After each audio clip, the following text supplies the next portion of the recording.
Good morning, everyone. Welcome you all in this science class. I'm Kavita Gupta, your science teacher, and today we will continue our chapter 13, sound.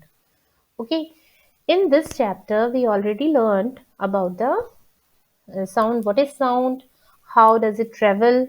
Okay, ये सब हम लोग पढ़ चुके हैं कि किस तरीके से ट्रेवल करती है, वाइब्रेटरी मोड में ट्रेवल करती है ये, और इसे ट्रेवल करने के लिए किसी एक मीडियम की जरूरत पड़ती है ना। वो सॉलिड हो सकता है, गैस हो सकता है, लिक्विड हो सकता है।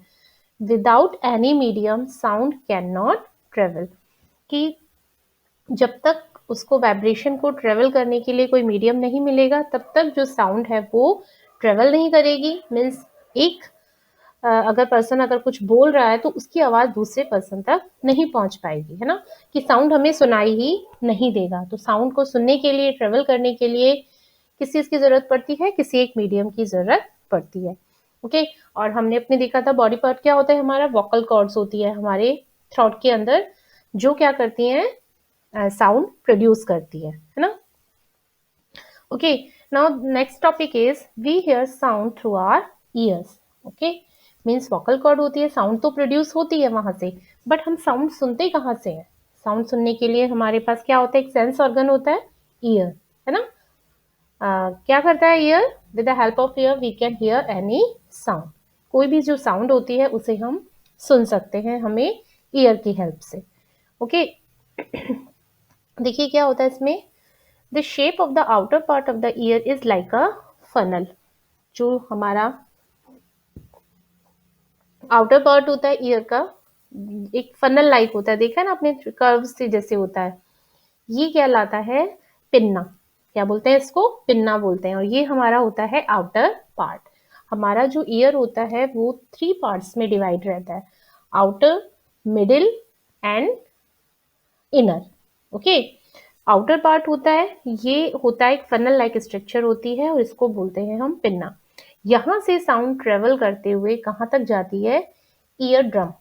जो मिडिल ईयर होता है उसमें क्या होता है? एक ईयर ड्रम लगा हुआ होता है, जो बिल्कुल एक मेम्ब्रेन जैसा होता है, पतली झिल्ली जैसा। ठीक है, वहां जाके साउंड क्या करती है? टकराती है उससे, और फिर वो क्या करती है? इनर ईयर तक जाती है, और वहां की जो नर्व्स होती हैं वो ब्रेन से कनेक्ट होती है, जिससे हमें पता चलता है कि हम क्या चीज सुन रहे हैं। ओके, तो इस तरीके से जो साउंड है वो ट्रेवल करती है, आउटर, आउटर से मिडिल, मिडिल से इनर, इनर से वो कहाँ जाती है? ब्रेन तक पहुंचती है नर्व्स के थ्रू। फिर ब्रेन हमें वापस नर्व्स के थ्रू बताता है कि साउंड एक्चुअल में है क्या, है ना। तो इस तरीके से उस साउंड को हम आइडेंटिफाई कर पाते हैं। देखिए, when sound enters in it, जब साउंड कहाँ एंटर करती है? सबसे आउटर पार्ट में। It travels down a canal at the end of which a thin membrane is stretched tightly. जो बिल्कुल आउटर पार्ट है उसके बिल्कुल एंड में क्या होता है? एक मेम्ब्रेन होती है, बताया था ना मैंने, बिल्कुल पतली झिल्ली होती है जो एकदम स्ट्रेच होती है, टाइटली बिल्कुल बंधी हुई होती है। जैसे आपने देखा होगा ढोलक, तबला, उसके ऊपर की आपने देखी है एक मेम्ब्रेन होती है उसके ऊपर, जिसको बीट करने से उसमें से साउंड निकलता है। तो इसी तरीके से हमारे जो एक बिल्कुल पतली एक मेम्ब्रेन हमारे ईयर के अंदर होती है, उसे हम क्या कहते हैं? Ear drum. Okay, this is the main part, important part of our ear. Ear का सबसे इंपॉर्टेंट पार्ट होता है जहां से साउंड हमें सुनाई देती है ना। तो it performs an important function. Ear drum होता है वो बहुत ही इंपॉर्टेंट फंक्शन परफॉर्म करता है।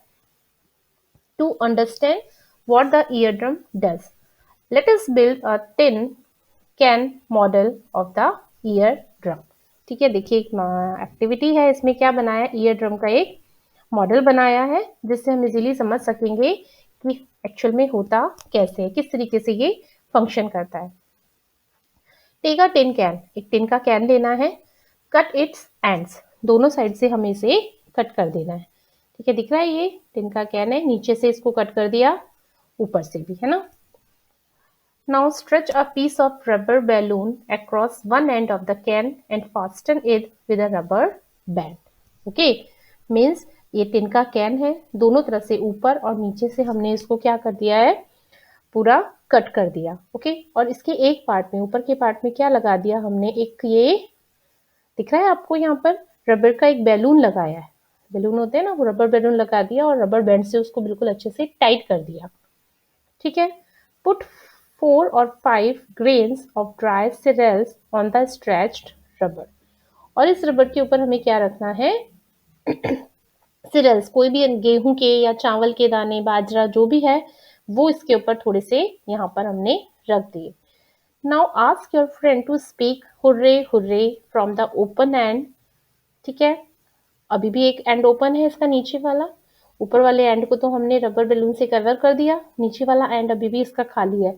तो वहां से क्या करना है, इसमें साउंड देना है ना, कोई भी कुछ भी आप यहाँ से बोलिए तो क्या होगा, आपकी जो साउंड है वो यहाँ से कहाँ ट्रेवल करेगी, वाइब्रेशन है, अंदर एयर है, एयर के थ्रू वो ट्रेवल करते हुए कहाँ तक जाएगी, दूसरे एंड तक पहुंचेगी। दूसरे एंड पर ये क्या है, एक तरीके से समझ लीजिए ये ईयर ड्रम है, और यहाँ जो ग्रेन्स रखे हुए हैं वो फिर क्या होते हैं, वाइब्रेट होते हैं, मीन्स हिलने लग जाते हैं। इट मीन्स साउंड यहाँ वाइब्रेशन के थ्रू यहाँ ट्रेवल की है, जिसकी वजह से ये जो ग्रेन्स है वो आपके मूव होने लग जाते हैं, है ना। Observe what happens to the grains, why do the grains jump up and down. जो ग्रेन्स होते हैं वो क्या करने लगते हैं, अप एंड डाउन होते हैं, किसकी वजह से, वाइब्रेशन की। ओके, क्योंकि हमने यहाँ से जो साउंड किया, फिर ये रबर से टकराई हमारी साउंड, रबर बैंड से, और ये यहाँ पर ये जो ग्रेन्स हैं वो अप एंड डाउन करने लगते हैं। ठीक है, तो जो हमारा ईयर है वो भी इसी तरीके से वर्क करता है। ये समझ लीजिए आउटर पार्ट है ये पूरा, यहाँ से कोई आवाज अंदर एंटर करती है ईयर में, और इसके बिल्कुल लास्ट में यहाँ पर क्या होता है, एक ईयर ड्रम लगा होता है, जिस तरीके से रबर बैलून लगा हुआ है, और साउंड यहाँ पर आकर इसको हिट करती है ईयर ड्रम को।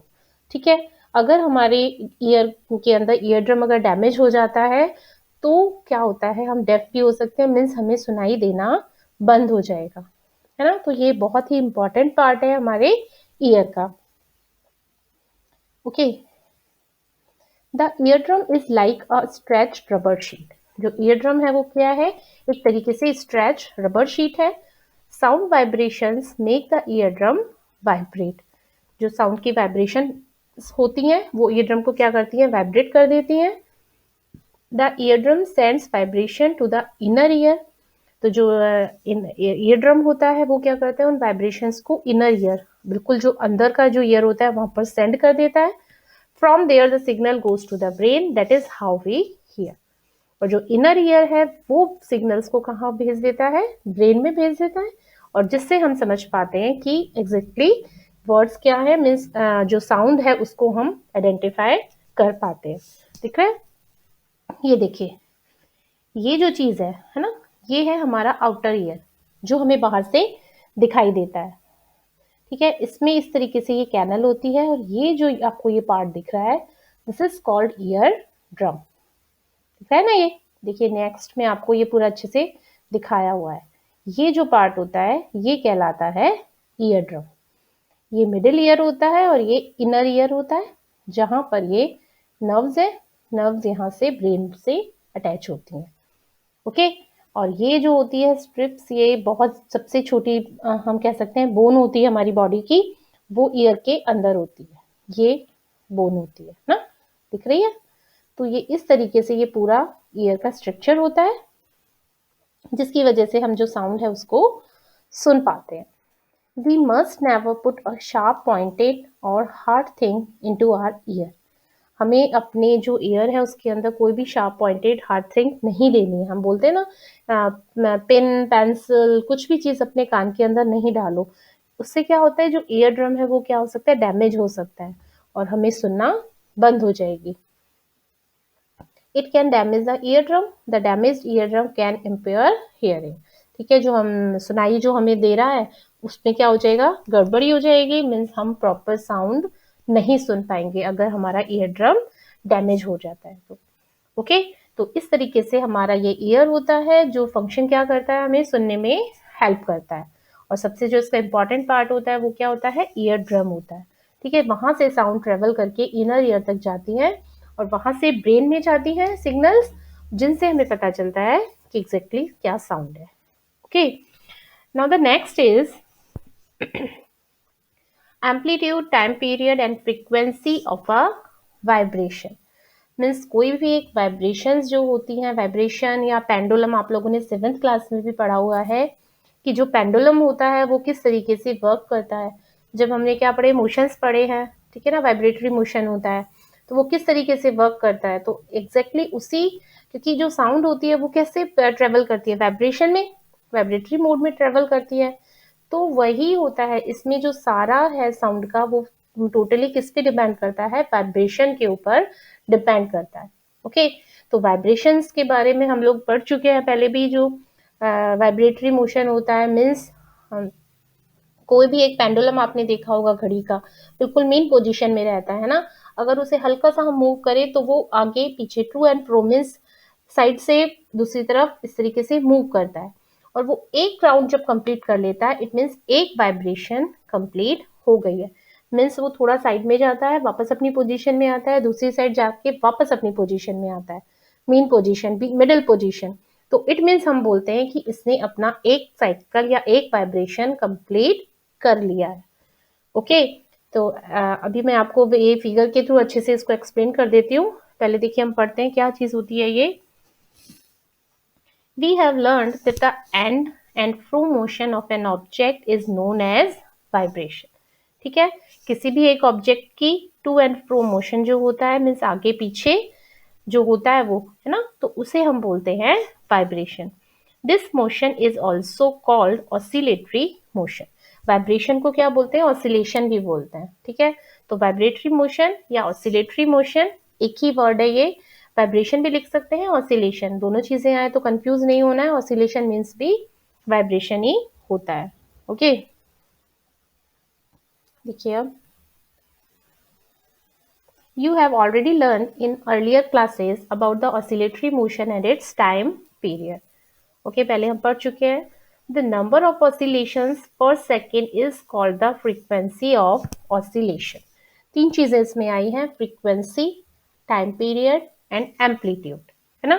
तीनों चीजें हैं और किस तरीके से साउंड इन पर डिपेंड करती है। साउंड लाउड है, शार्प है, साउंड आपने देखा होगा हर किसी की जो साउंड होती है वो अलग अलग होती है ना। बहुत सारी म्यूजिकल इंस्ट्रूमेंट्स की साउंड अलग होती है, बर्ड्स की साउंड अलग होती है, वाटर की साउंड अलग होती है, इवन ह्यूमंस की जो साउंड है, लेडीज की अलग होती है, मैन की अलग होती है, वुमेन्स की अलग, बच्चों की अलग होती है। तो ये जो साउंड्स अलग अलग तरह की होती हैं ये किस चीज पे डिपेंड करती हैं, इसके बारे में ही हम इसमें पढ़ेंगे। सबसे पहले ये 3 टर्म्स जो आई हैं इनके बारे में जानना जरूरी है, frequency, time period and amplitude. Okay, जो भी साउंड है वो इन्हीं 3 चीजों पे डिपेंड करती है।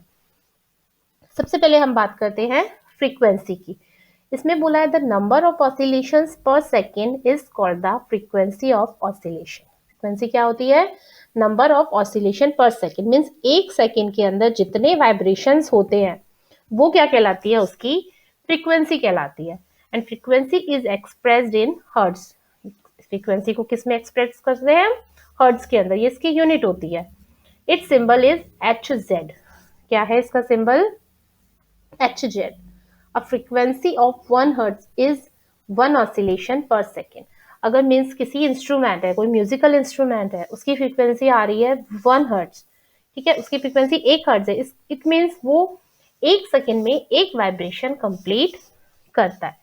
Okay, if an object oscillates 20 times in 1 second, what would be it's frequency, 20 hertz. ठीक है, अगर कोई ऑब्जेक्ट है वो 1 सेकेंड में 20 टाइम्स ऑसिलेट्स होता है मीन्स 20 उसकी वाइब्रेशन है, तो उसका फ्रीक्वेंसी कितनी हुई, 20 हर्ट्ज। ओके, तो इस तरीके से इसका फॉर्मूला भी होता है। देखिए यहाँ पहले इसको देख लीजिए, फ्रीक्वेंसी की देखिए डेफिनेशन लिखी हुई, a vibrating object moves back and forth from its normal stationary position. Okay, देखिए यहाँ आपको दिख रहा है ये है वाइब्रेशन, ये जो जा रही है ना कर्व लाइन जो आपको दिख रही है ये कहलाती हैं वाइब्रेशन। ये है इसकी मीन पोजीशन या हम इसको रेस्ट पोजीशन भी कह सकते हैं, बिल्कुल मिडिल की पोजीशन है। तो वाइब्रेशन अगर होती है तो क्या होता है, ये कोई चीज ऑब्जेक्ट है, ये ऊपर जाता है, वापस आता है, नीचे जाता है, फिर वापस आता है। तो इट मीन्स यहाँ से यहाँ तक एक साइकिल या एक वाइब्रेशन कंप्लीट हो रहा है। दिख रहा है ना, ये है एक साइकिल, मीन्स एक वाइब्रेशन यहाँ कंप्लीट हो रही है। ऊपर वापस मिडिल पोजीशन में आया, फिर नीचे जाएगा, फिर मिडिल पोजीशन पे आएगा। इट मीन्स एक वाइब्रेशन यहाँ पे ये कंप्लीट हो रहा है। नेक्स्ट यहीं से वापस शुरू होके एक ऊपर की तरफ जाकर और एक नीचे, ये सेकेंड साइकिल कंप्लीट हो गया। इट मीन्स ये सेकेंड वाइब्रेशन है। तो इस तरीके से जो वाइब्रेशन इस तरीके से ट्रेवल करती है। साउंड जो होता है वो इसी तरीके से वाइब्रेटरी मोड में ट्रेवल करता है, मीन्स ऊपर नीचे मिडिल पोजीशन में, फिर नीचे, इस तरीके से ये ट्रेवल करता है। ओके, तो हम क्या बोल रहे हैं कि फ्रीक्वेंसी क्या होती है? The number of cycles that a vibratory object completes in 1 second. Means एक सेकेंड में वो कितने साइकिल कंप्लीट कर रहा है इस तरीके से। ये एक साइकिल, ये 2 साइकिल, इस तरीके से कितने साइकिल इसने एक सेकेंड में कंप्लीट किए, वो कहलाती है इसकी frequency. The unit of frequency is hertz. क्या होती है इसकी यूनिट? हर्ट्ज होती है ना। देखिए हम इसको निकाल भी सकते हैं। फ्रीक्वेंसी का निकालने का फॉर्मूला होता है number of oscillation divided by total time. अगर हम बोलते कोई म्यूजिकल इंस्ट्रूमेंट है, ठीक है, वो 400 वाइब्रेशन कंप्लीट करता है 20 सेकेंड्स के अंदर, ठीक है। मीन्स क्या है, अगर हम यहाँ इसको देखें कि कितनी वाइब्रेशंस है, 400, तो वाइब्रेशंस है, ठीक है, और कितने टाइम में कंप्लीट कर रहा है वो? 20 सेकेंड में वो उसको कंप्लीट कर रहा है। कोई भी म्यूजिकल इंस्ट्रूमेंट है उसके अंदर 400 वाइब्रेशन 20 सेकेंड में कंप्लीट हो रही है। तो इट मीन्स उसका फ्रीक्वेंसी क्या है? 400 को 20 से डिवाइड कर देंगे, कितना आ जाएगा? 20। और ये 20 में क्या है, इसकी यूनिट क्या है? हर्ट्ज। तो इट मीन्स उस म्यूजिकल इंस्ट्रूमेंट की फ्रीक्वेंसी कितनी है? 20 हर्ट्ज, ठीक है। इस तरीके से हम फ्रीक्वेंसी को निकाल भी सकते हैं। आपके चैप्टर के एंड में बहुत सारे न्यूमेरिकल्स भी दिए हुए हैं इस तरीके से कि फ्रीक्वेंसी आपको ऑसिलेशंस दिए हुए हैं, टाइम पीरियड दिया हुआ है, आपको निकालना है उसकी फ्रीक्वेंसी कितनी है, ठीक है। तो इस तरीके से हम उसको निकाल सकते हैं, है ना। समझ में आया ये? एक नेक्स्ट है इसमें time period. Okay, time taken to complete 1 oscillation. अभी हमने फ्रीक्वेंसी देखा था कि एक सेकेंड में कितने वाइब्रेशन कंप्लीट हुए। टाइम पीरियड होता है कि एक वाइब्रेशन को कंप्लीट होने में कितना टाइम लगा, है ना। एक सेकेंड में मान लीजिए 20 वाइब्रेशन हुए, फ्रीक्वेंसी तो कितनी है उसकी? 20 फ्रीक्वेंसी है। 20 फ्रीक्वेंसी मीन्स एक सेकेंड में वो 20 वाइब्रेशन कंप्लीट करता है। फ्रीक्वेंसी तो ये हो गई। टाइम पीरियड कितना है कि 20 वाइब्रेशन वो एक सेकेंड में कंप्लीट करता है, तो एक वाइब्रेशन को कंप्लीट होने में कितना टाइम लगा? 1/f। टाइम पीरियड कैसे निकालते हैं? 1/f। जितनी भी हमारी फ्रीक्वेंसी आती है उसको ऊपर 1 लगाकर और नीचे फ्रीक्वेंसी, मीन्स उसका बिल्कुल अपोजिट होता है टाइम पीरियड। फ्रीक्वेंसी होती है एक सेकेंड में टोटल वाइब्रेशन, टाइम पीरियड होता है मीन्स एक वाइब्रेशन को कंप्लीट होने में जितना टाइम लगता है वो कहलाता है इसका टाइम पीरियड, ठीक है। तो इसका फॉर्मूला भी हम निकाल सकते हैं। इसके लिए हमें कुछ नहीं करना है, t = 1/f। जितनी भी फ्रीक्वेंसी आती है उसमें ऊपर 1 लगा दीजिए, ये हो गई इसकी, क्या हो गई? टाइम पीरियड हो गया। ओके, नेक्स्ट है एम्पलीट्यूड। एम्पलीट्यूड देखिए हम पहले बुक में से पढ़ लेते हैं, क्या है। You can recognize many familiar sounds without seeing the object producing them। ठीक है, हम मीन्स बहुत सारी फेमिलियर साउंड्स हैं जिन्हें हम बिना ऑब्जेक्ट को देखे बता सकते हैं, है ना। कि कोई बर्ड्स की साउंड है या म्यूजिकल इंस्ट्रूमेंट की साउंड है, ढोलक बज रही है, हारमोनियम बज रहा है, आप इजीली बिना उसको देख के, इंस्ट्रूमेंट को देख के बता सकते हैं कि हाँ ये ढोलक की आवाज है या ये हारमोनियम की आवाज है ना। ऐसा होता है। How is it possible? तो ये पॉसिबल किस तरीके से? क्योंकि सबकी जो साउंड होती है वो क्या होती है? अलग अलग होती है। These sounds must be different to enable you to recognize them। ठीक है, सबकी साउंड क्या है? अलग अलग है, जिससे हम इजीली उनको रिकॉग्नाइज कर पाते हैं। Have you ever thought what factors make them different? ठीक है, मीन्स कभी हमने सोचा है कि क्या क्या ऐसे फैक्टर्स होते हैं जो साउंड को डिफरेंट बनाते हैं। इसमें है एक amplitude. Amplitude and frequency are 2 important properties of any sound। किसी भी साउंड की टू इंपॉर्टेंट प्रॉपर्टीज होती हैं, amplitude and frequency. Can we differentiate sounds on the basis of their amplitude and frequency? Yes, है ना। उसके इन दो फैक्टर्स के बेस पर हम उस साउंड को रिकॉग्नाइज कर सकते हैं। ठीक है, देखिए एक बार हम एम्पलीट्यूड्स और देख लेते हैं क्या होता है। The maximum displacement of a vibration from its mean position. Amplitude means होता है, देखिए, मीन्स की मैक्सिमम डिस्टेंस, मीन्स की मीन पोजीशन से वो कितनी हाइट पर चीज जा रही है, ऊपर कितना जा रही है और नीचे कितना, जितना ऊपर जाएगी उतना ही नीचे आएगी। ठीक है, ये चीज दोनों क्या होती है, सेम होती है। जितना ये ऊपर की तरफ जा रही है वाइब्रेशन, उतना ही नीचे की तरफ भी आएगी, ये दोनों चीजें सेम होंगी। तो कितना ऊपर जा रही है, हो सकता है ये वाली वेव यह नीचे से ही आ जाए, और हो सकता है इतनी ऊपर जाए, हो सकता है इससे भी ऊंची निकल जाए, ये वाली वाइब्रेशन यहाँ भी आ सकती है।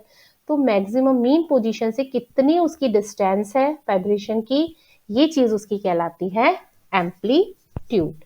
ठीक है, और इस एम्पलीट्यूड पे क्या डिपेंड करता है, लाउडनेस। दो चीजें होती हैं साउंड की, लाउडनेस एंड पिच। तो एम्पलीट्यूड पे क्या डिपेंड करती है, उसकी लाउडनेस डिपेंड करती है। मीन्स एम्पलीट्यूड जितना ज्यादा होगा, वाइब्रेशन की डिस्टेंस जितनी ज्यादा होगी, उतना ही ज्यादा लाउड साउंड होगी। ठीक है, देखिए एक एक्टिविटी देख सकते हैं इसमें हम। Take a metallic tumbler and a tablespoon, strike the tablespoon gently at the brim of the tumbler. ये क्या है, एक स्पून है, ये टम्बलर है मेटेलिक, इसमें हल्के से हमने इसको इससे हिट किया और हम उसकी साउंड सुन सकते हैं, है ना। फिर hear the sound produced.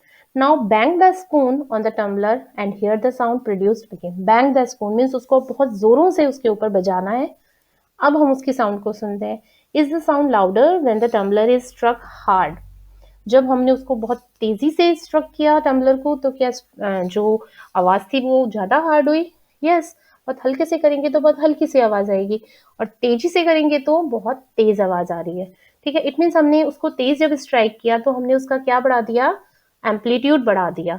Means उसका जो वाइब्रेशन की जो डिस्टेंस थी वो बहुत ज्यादा हो गई, जिसकी वजह से जब जो साउंड आएगी वो कैसी आई थी, बहुत लाउड आई थी।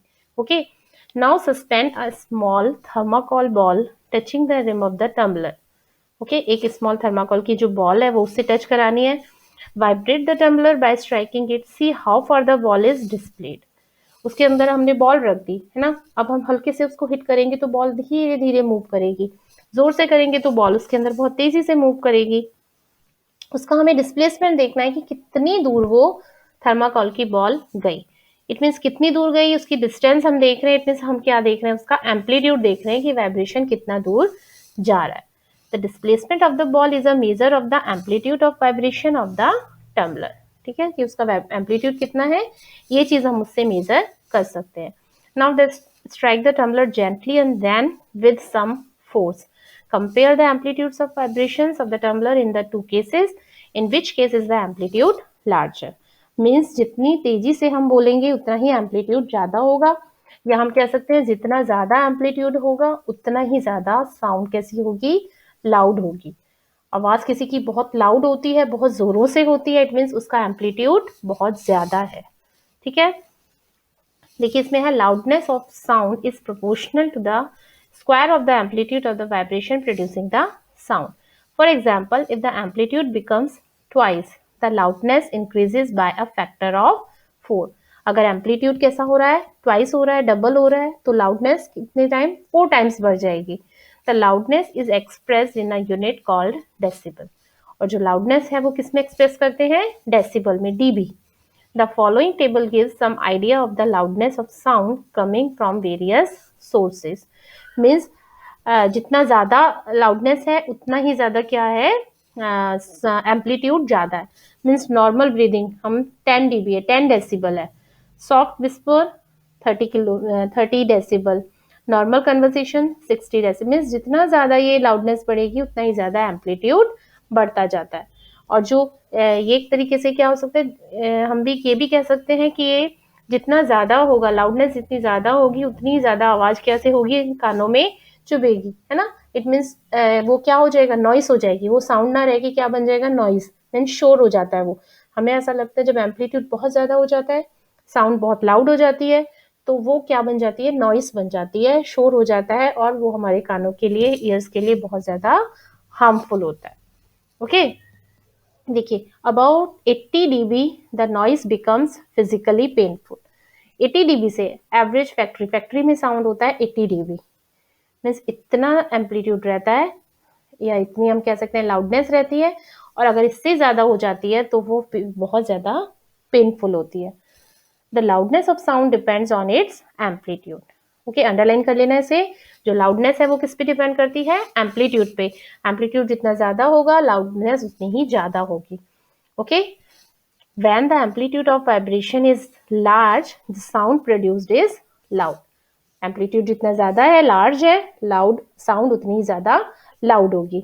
When the amplitude is small, the sound produced is feeble. बहुत हल्की होगी साउंड अगर एम्पलीट्यूड कैसा है, बहुत कम है। ठीक है, ये तो था लाउडनेस। एक होती है पिच। पिच मीन्स जो शार्प आवाज। एक तो लाउड होती है और एक होती है शार्प। शार्प मीन्स बहुत पैनी आवाज, जिसको आप कह सकते हैं एकदम तीखी आवाज होती है ना। Compare the sound of a baby with that of an adult. एक बेबी की आवाज है, बच्चे की, छोटे बच्चे की, और एक एडल्ट की आवाज होती है। Is there any difference? क्या दोनों में कोई डिफरेंस होता है? Even if two sounds are equally loud, दोनों ही साउंड इक्वली लाउड है, मीन्स एक छोटा बच्चा जोर से चिल्ला रहा है या एक बड़ा एडल्ट कोई है वो जोर से चिल्ला रहा है, लाउडनेस दोनों की सेम है, बट पिच किसकी ज्यादा होगी, शार्प किसकी होगी आवाज ज्यादा? बेबी की आवाज, है ना। छोटे बच्चे की आवाज बहुत शार्प होगी। They differ in some way, let us see how. ठीक है, तो ये किस पे डिपेंड करता है? अभी तो हमने लाउडनेस पढ़ा था, लाउडनेस किस पे डिपेंड कर रही है, एम्पलीट्यूड पे डिपेंड कर रही है। लेकिन जो पिच होती है, शार्पनेस होती है आवाज की, वो किस पे डिपेंड करती है, फ्रीक्वेंसी पे डिपेंड करती है। ओके, देखिए the frequency determines the shrillness और पिच ऑफ अ साउंड, कि किसकी शार्प होगी आवाज, किसी की ज्यादा पिच होगी, ये किस पे डिपेंड करता है, फ्रीक्वेंसी पे। If the frequency of vibration is higher, we say that the sound is shrill and has a higher pitch. अगर फ्रीक्वेंसी बहुत ज्यादा है वाइब्रेशन की, तो बहुत ज्यादा कैसी होगी आवाज, शार्प होगी, उसकी पिच भी हाई होगी, एकदम तीखी आवाज होगी, बिल्कुल शार्प आवाज होगी। और अगर फ्रीक्वेंसी कम है तो आवाज थोड़ी कैसी होगी, दबी हुई होगी, लोअर होगी। If the frequency of vibration is lower, we say that the sound has a lower pitch. For example देखिए इसमें है एक ड्रम, दिख रहा है आपको। एक ही ड्रम की आवाज होती है और एक ही विसल की आवाज है ना। A drum vibrates with a low frequency, ठीक है, मीन्स ये ड्रम है और ये क्या है, विसल है। ड्रम अगर हम हिट करते हैं, ड्रम की आवाज लाउड तो होगी, बट इतनी शार्प नहीं होती है जितनी ज्यादा विसल की आवाज होती है। सीटी की आवाज आपने सुनी, एकदम शार्प होती है, बट ड्रम की आवाज कैसी है, लाउड है लेकिन शार्प नहीं है। विसल की आवाज लाउड नहीं है बट कैसी है, शार्प है। ठीक है, ये दोनों में डिफरेंस होता है, और ये किसकी वजह से होता है, फ्रीक्वेंसी की वजह से। ये दिख रहा है आपको, ये ड्रम पे हमने साउंड किया तो ये वाइब्रेशंस बनी, इनके बीच की डिस्टेंस दिख रही है आपको, कि एक वाइब्रेशन ये और यहाँ से ये एक वाइब्रेशन को कंप्लीट होने में, है ना, कितनी दूर दूर है ये दोनों। ये चीज दिख रही है आपको, इन दोनों लाइंस के बीच का डिफरेंस कितना दूर दूर आ रहा है ना। और ये देखिए विसल की आवाज है, ये इसकी फ्रीक्वेंसी है, मीन्स ये दिख रहा है आपको वाइब्रेशंस, इन दोनों के बीच में गैप कितना कम है। तो ये फ्रीक्वेंसी क्या है इसकी, ज्यादा है। ज्यादा मीन्स कि एक सेकंड में ये ज्यादा वाइब्रेशन होंगी, एक सेकंड में ये कम होंगी, कम होंगी ना फ्रीक्वेंसी। ये देखिए, ये क्योंकि दूर दूर है तो ये एक सेकंड में कम होंगी और ये एक सेकंड में ज्यादा होगी, क्योंकि ये पास पास है। तो इस वजह से इसकी फ्रीक्वेंसी ज्यादा होगी, इसकी फ्रीक्वेंसी कम होगी, और फ्रीक्वेंसी कम होगी तो शार्पनेस या पिच कम होगी, जिसकी वजह से साउंड ज्यादा शार्प नहीं होगी। ठीक है, देखिए a drum vibrates with a low frequency, therefore it produce a low pitched sound. On the other hand, a whistle has a high frequency and therefore produces a sound of higher pitch.